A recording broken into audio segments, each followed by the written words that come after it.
فيه ده يا باشا؟ ايوه يا باشا، بلاستيك يا باشا. السلام عليكم. كده بتاع الكنز ايه ده اللي انت عامله في نفسك ده؟ وانت فكر كده بطل نعمل البلاستيك وفرنا قط؟ عيب كده يا اخويا اللي انت بتعمله. انا بتنمر عليك واللي عندك اعمله. خد. احنا كنا بنتفرج عليه حاليا دلوقتي في الفيديو. تعال اعرفك، ده شاب غني بيتنمر على شاب من نفس سنه بيلم كنز وبيلم بلاستيك.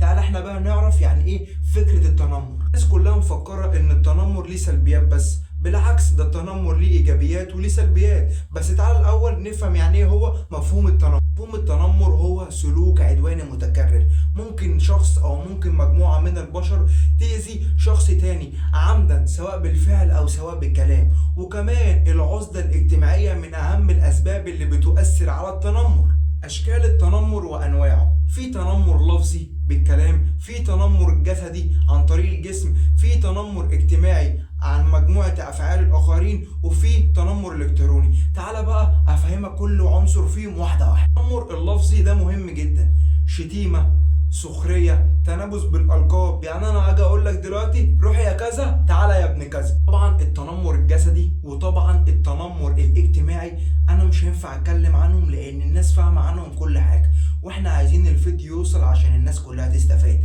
بس أنا هكلمك عن التنمر الإلكتروني اللي هو الإرهاب والجرائم الإلكترونية. كل يوم بتحصل حاجات إحنا مش واخدين بالنا منها، بتحصل حاجات مسيئة، بتحصل شتائم، وبتحصل أهم حاجة اسمها الفضايح الوهمية. التنمر ليه سلبيات كتير، بيأثر على شخصيتك، بيأثر على ذكائك، بيأثر على نفسيتك، وانت بتكون مدمن حاجة اسمها العزلة الاجتماعية. بس انا عايز اعرفك حاجة: ده مش بيأثر عليك لوحدك، ممكن يأثر على اللي حواليك لو انت ما اديتهمش نفس الإفادة اللي هم محتاجينها. انا مش هقول التنمر سلبي 100%، بس انا هقول التنمر ممكن يكون سلبي بنسبة 70%. بس انا شايف اصلا ان التنمر ممكن برضو نقلل نسبة 70% بتاعته. اصل انا شايف لما شخص يكون متنمر عليا وانا انجح في شغلي واوصل اللي انا عايزه واحقق حلمي، كده هو مفكر نفسه صح. ولكن التنمر ده اللي هو تنمره عليا هو اللي وصلني الى طريق النجاح. فهمت حاجة؟ الثقة بالنفس، السيلف كير، هي الحاجة الوحيدة اللي هتساعدك ان انت تنجح وتبعد عن التنمر. امثلة كتير للتنمر. تعال اقول لك مثلا للتنمر. مثلا دلوقتي طالب قاعد في فصل لابس نظارة، صاحبه بيتريق عليه قدام الكل وبيقول له يا ب4 قدام الكل اقعد قدام. انت بقى فهمت حاجة من مثال التنمر اللي انا حكيته لك دلوقتي؟ وقسما بالله كمان مرة الحاجات دي مش بتحصل غير عندنا هنا. عارف ليه؟ تعال اقولك.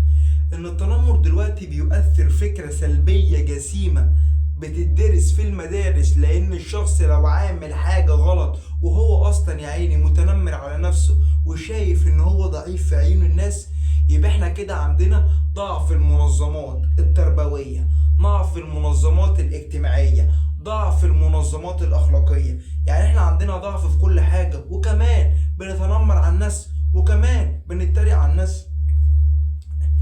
الدول اللي اخترعت التنمر أصلا مش موجودة عندهم في كتابهم إن أنا لازم أتنمر على حد. في بلاد بره السفير بيقعد جنبه الزبال، في بلاد بره رئيس الجمهورية ممكن يقعد جنبيه البواب عادي جدا.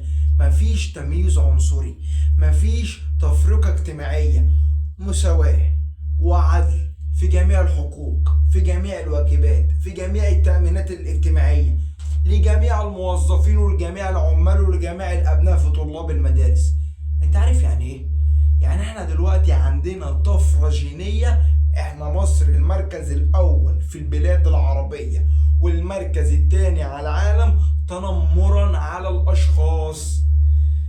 مثلا دلوقتي واحد بيطلع على التيك توك بيعمل فيديوهات بيضحك بيها الناس يا عيني تتنمر عليه، هو عقله اصلا في حاجة، فهو بيكون مبسوط. العبيط بيكون مبسوط باللي بيعمله، والناس تديله على فهو ماشي ويضربوه ويتخانقوا معاه في خلافات كتير.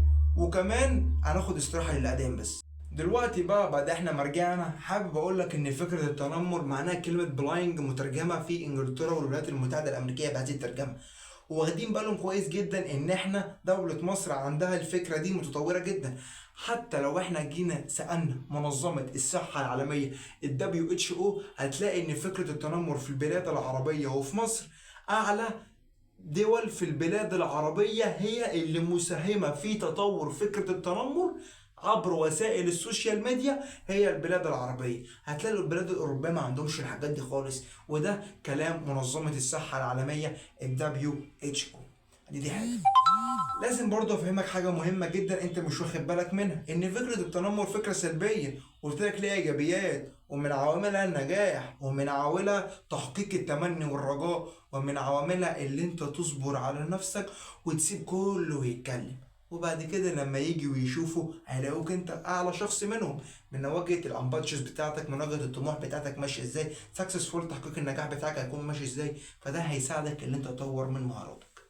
لو انت حبيب قلبي وصلت نهاية الفيديو واستفدت، ارجو منك ان انت تضع الاشتراك في نهاية الفيديو لكي نستفاد جميعا. وشكرا لكم، والسلام عليكم ورحمة الله وبركاته.